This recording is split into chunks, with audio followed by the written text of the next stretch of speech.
In Peru, the Constitutional Court has annulled a complaint against President Pedro Castillo for alleged treason.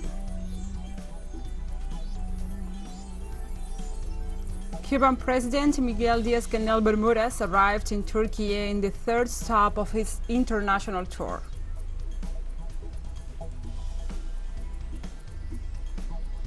The Collective Security Treaty Organization Summit began on Wednesday in the Armenian capital of Yerevan.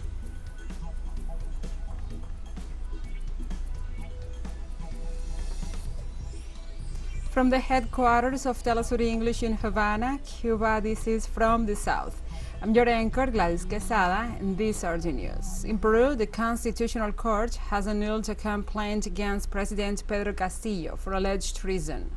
The entity ordered the National Congress to annul the process of a constitutional complaint that the legislature initiated against Castillo for having said that Peru could facilitate a sea exit for Bolivia.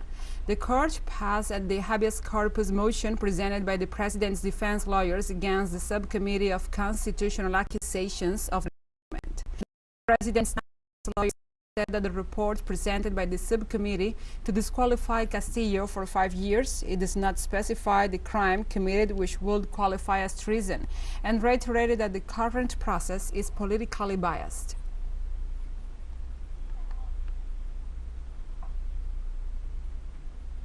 On Wednesday, popular organizations in Panama demonstrate to reject the government's silence on how to resolve the financial crisis of the Social Security Fund. The alliance Pueblo Unido por la Vida, People United for Life, called its base to remain alert and mobilized in the streets, rejecting the attempt of reforming the Social Security system. The group urged that decisions on Social Security be submitted to a national referendum. The social organizations also demand respect for the agreements signed on the single dialogue table.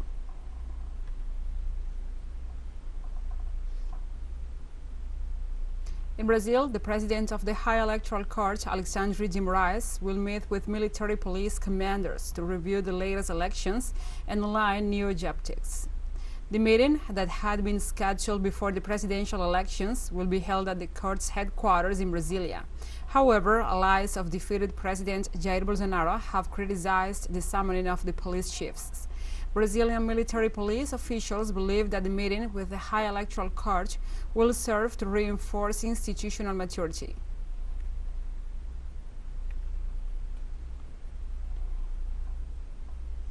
In Argentina, the legal team of Vice President Cristina Fernández requests on Wednesday the recusal of the judge from the case on the assassination attempt against the former president.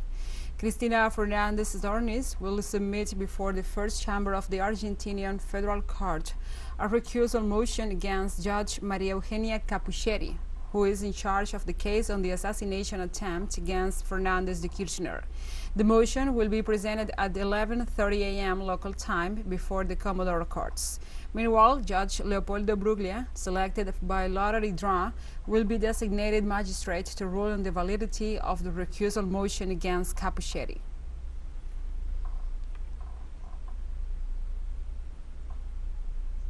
According to UNICEF, hundreds of Haitian children have been expelled from the Dominican Republic without their parents, amid a sweeping government push to remove suspected undocumented people from the country. A spokesperson from the United Nations Children's Agency said they have received at least 1,800 unaccompanied children delivered by Dominican immigration authorities into Haiti since the year began. Back in the Dominican Republic, which shares the island of Hispaniola with Haiti, immigration detention centers sometimes hold parents without children. The latest wave of deportations this year is taking place with stunning speed, prompting critics to accuse the Dominican government of racial profiling, chaotic execution, and a disregard for human rights and families.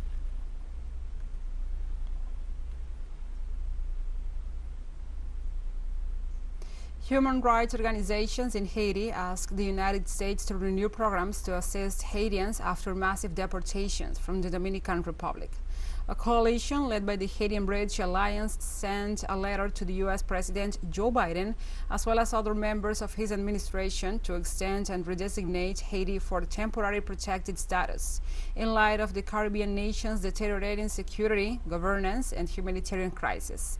According to the letter, extending TPS will give current beneficiaries more time in the program and provide benefits to Haitians in the U.S. as early as July 2021.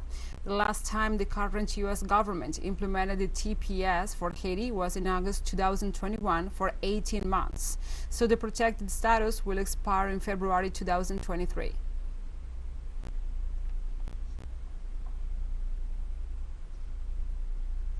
Let's take a short break, but first, remember you can follow us on our TikTok account at TeleSUR English, in which you will be able to see news in different formats, news, updates, and more.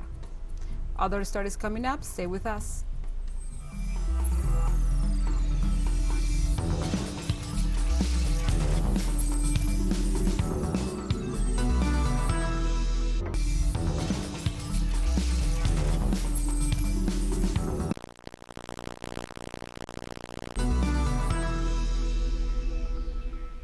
Welcome back to From the South. In the United States, at least 7 people died after a gunman opened fire at a Walmart supermarket in Chesapeake, in the state of Virginia. Police said a man believed to be the store manager opened fire, then turned the gun on himself and is confirmed dead. The outburst of gun violence in the city of Chesapeake came just before people celebrate the Thanksgiving holiday and followed another mass shooting at an LGBTQI+ club in Colorado late Saturday that left 5 people dead. Multiple others were injured in the shooting. The attacker's motive remains unclear.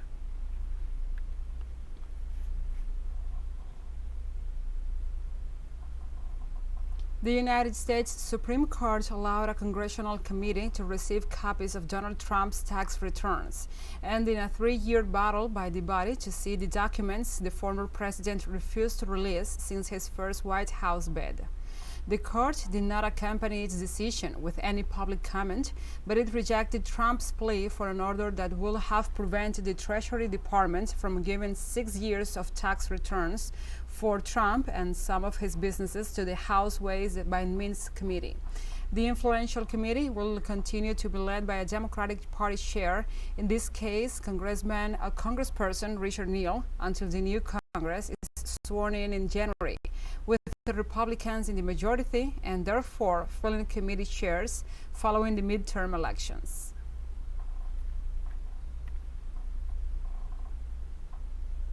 The United Kingdom's top court ruled the Scottish government cannot hold a second referendum on independence next year without approval from the British Parliament, dealing a blow to nationalists' hopes of holding a vote in 2023.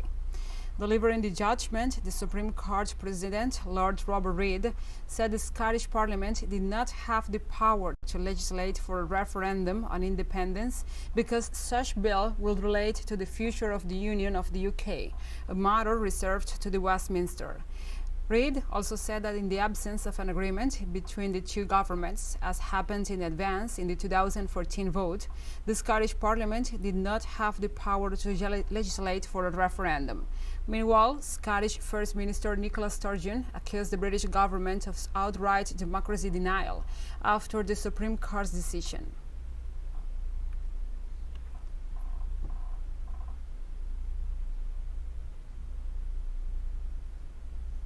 Cuban President Miguel Diaz-Canel Bermudez arrived on Wednesday in Ankara, Türkiye, to hold an official agenda at the highest level of state and government in the third stop of his international tour. The Cuban president's agenda includes a meeting with his counterpart Recep Tayyip Erdogan to discuss bilateral political and economic strategies, especially related to the electro-energy sector. The Cuban head of state paid tribute to the founding father of the Republic of Türkiye, Mustafa Kemal Atatürk, and held a meeting with members of the Movement of Solidarity with Cuba, where he discussed the creative resistance of the people to COVID-19 and the impact of the U.S. blockade. The visit coincides with the celebration of the 70th anniversary of the establishment of diplomatic relations between Turkey and Cuba and will end on November 24th, according to official sources.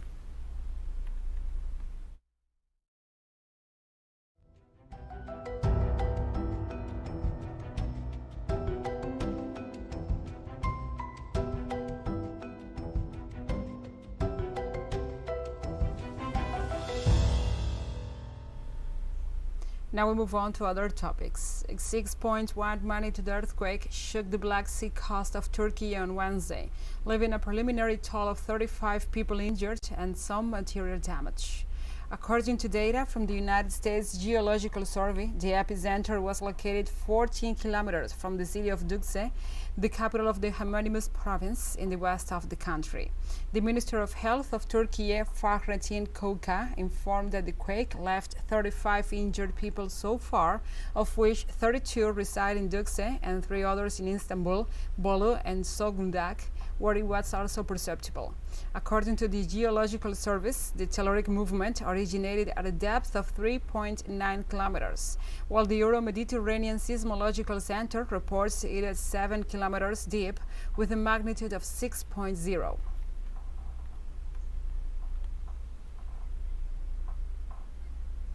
The Collective Security Treaty Organization Summit began on Wednesday in the Armenian capital of Yerevan. Armenian Prime Minister Nikol Pashinyan chaired a meeting of the Collective Security Council in attendance of the leaders of Russia, Armenia, Belarus, Kazakhstan, Kyrgyzstan, and Tajikistan. The CSTO members will discuss current international and regional security issues and the main results of the activity of the Collective Security Treaty Organization during the intersessional period. One of the most important issues will be the improvement of the CSTO crisis response system and discussion of joint measures to assist Armenia.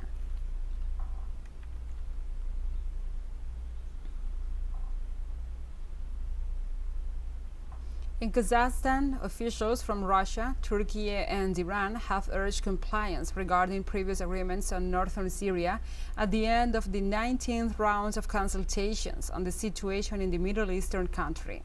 The officials further agreed to implement the necessary efforts to ensure a normalization of the situation, including the humanitarian aspect.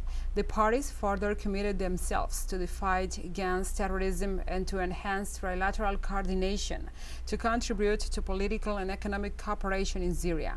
Likewise, the delegations reiterated the need for the Syrian Constitutional Committee to convene to ensure a safe return of refugees.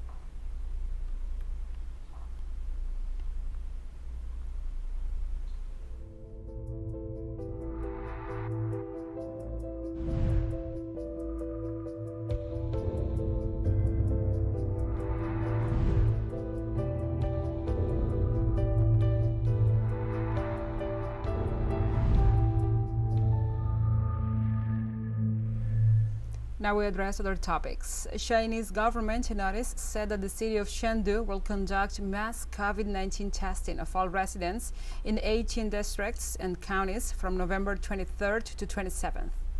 Huan Hui, deputy director of the Chengdu Municipal Health Commission, said in order to detect infected people as soon as possible, cut off the transmission chain at an early stage, and curb the rapid rise of the epidemic, health authorities decided to implement mass testing across the city. The tests will be carried out in each housing community for 5 consecutive days.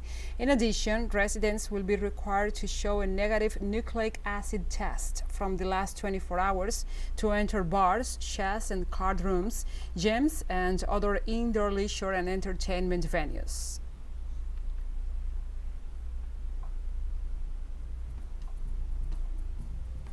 And we have more news coming up after a final short break, so stay with us.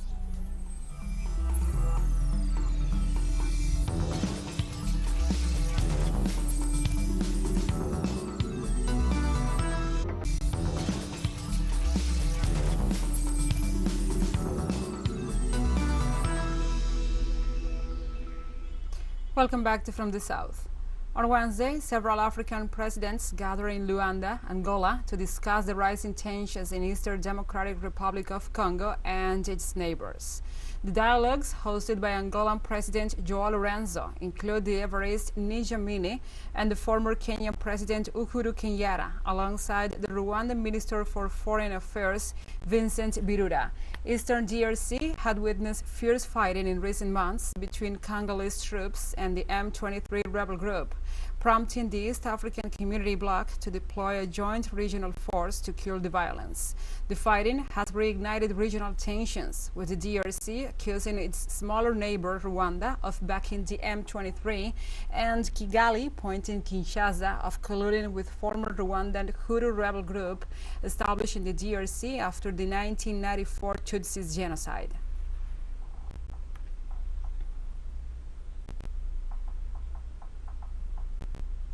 The Palestinian Health Ministry confirmed Israeli forces killed a 16-year-old Palestinian boy on Wednesday during a nighttime raid in Palestine. The ministry also said that Ahmed Shehada was killed by an Israeli bullet that hit his chest. 4 other Palestinians were wounded during the army raid in Nablus City, one seriously. Violence in Palestine has surged over the past several months as Israel has ramped up arrest raids, killing more than 130 Palestinians and arrested hundreds of others. Shehada is the 200th Palestinian killed by Israel this year and the 51st child.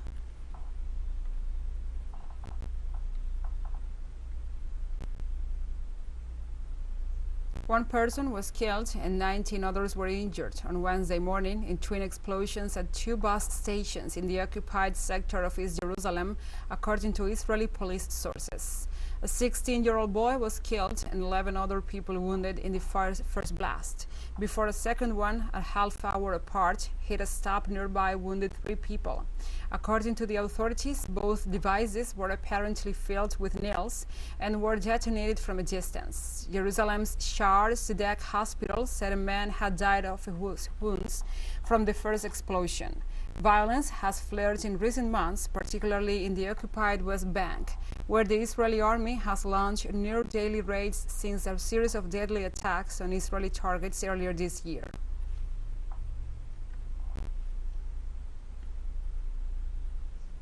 As the most compact host nation in the World Cup's 92 years history, Qatar is going out of its way to explore green and innovative methods for accommodating and entertaining the large inflow of football fans from across the world. In terms of air transportation, the country reopened the Doha International Airport since mid-September in order to handle large numbers of fans and tourists during the World Cup, which means Qatar now has 2 civilian international airports. The Doha International Airport will handle 12% of the country's airport traffic during the World Cup. The Middle East nation is also providing a wide variety of choices in terms of accommodation. In addition to traditional hotels, container villages, cruise hotels, and apartments of different kinds are among the most popular options. Todos los empleados públicos. Son 60 años de vida, pero más de 40. The national team showed its organization and preparation for its World Cup against Croatia, who, dominated by caution and fear, offered very little attack, leaving the match tied 0-0. The world's second-place team arrived in Qatar determined to continue advancing in the fight for the title, boasting 5 consecutive victories in the last 5 matches, 4 of them in the Nations League. However, the determination of the Moroccan team was ready to not give in, as they qualified for Qatar 2022 without much trouble, winning all their group matches. In other news, the surprise of the day in the FIFA World Cup is the victory of Japan over Germany 2-1. The German team began winning with a goal scored by Ilkay Gundogan from a penalty shot at the minute 33. The 4 times champions of the world has the best chances in the first half, but they could not score again. In the last 45 minutes, Japan created more danger in the German area. The history was very similar to the first half, but this time Japan scored when they had the chance. Ritsu Doan drew the game in the 75th minute, and 8 minutes later, Takuma Asano struck from the right side. Germany kept trying until the end, but Japan had a strong defense.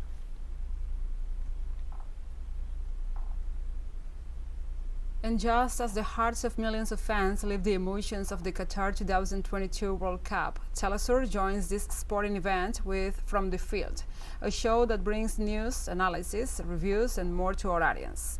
Don't miss it. Our show airs 1 p.m. local time in Caracas and 12 p.m. New York.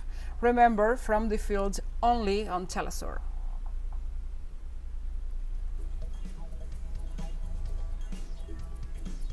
And we have come to the end of this news brief. But remember, you can find this and many other stories on our website at telesurenglish.net. And also, if you feel so inclined, please join us on social media for all the latest news. We are on Facebook, Twitter, Instagram, Telegram, and TikTok. For TeleSUR English, I'm your anchor, Gladys Quesada. Thank you for watching.